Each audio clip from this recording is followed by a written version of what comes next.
Namaskar, this is Swarnali Mishra from NE24 channel.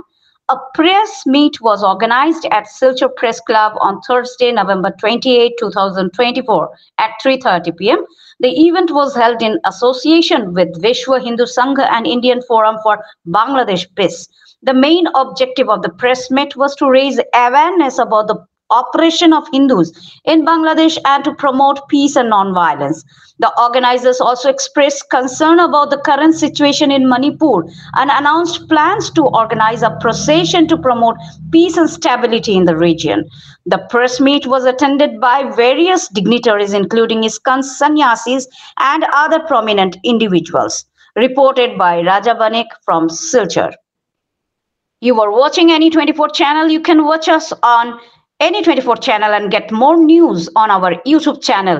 Subscribe to our YouTube channel and follow us on Facebook to stay connected with us.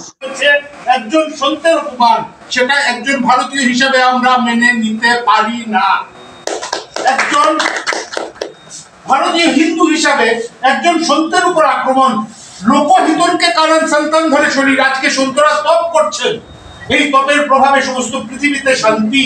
আজকে হিন্দু ধর্মের মধ্যে সবচেয়ে বড় জিনিস যেটা বলা হয় সর্বে সুখিনা ভবন্তু সর্বে সন্তু নিরাময়া।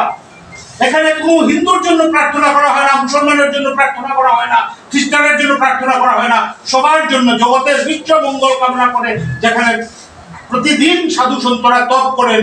সেই সন্তের উপর আক্রমণ মানে গোটা হিন্দু সমাজের উপর আক্রমণ।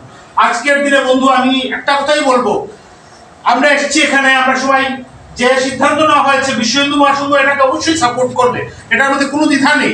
কিন্তু এর সঙ্গে পাশাপাশি আরেকটা জিনিস আমি মনে করিয়ে দিতে চাইছি, আমরাও কিন্তু খুব সেফ না। We are not in a safe zone. আজকে মণিপুরে যে ঘটনা ঘটছে, মণিপুরের এফেক্টটা আমাদের উপরে আসছে। আজকে আপনি দেখছেন আমরা শিলচরে খুব শান্তিতে আছি, আগামী দিনে এই শিলচরটাকে উত্তপ্ত করে দেবে। কারা করে দেবে? সেই মণিপুরের কুকিরা।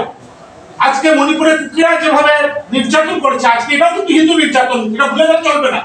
আজকের দিনে ভারতবর্ষের মধ্যে দাঁড়িয়ে যে সিদ্ধান্তটা আমরা নিতে চলেছি, এই যে আয়োজনটা আজকে শঙ্কর বাবু এবং সৌমিত্র দত্তরায় সহ বাকি যারা আছেন ফোরামের পক্ষ থেকে যারা আমন্ত্রণ জানিয়েছেন, তাদেরকে আমি সাধুবাদ জানাই।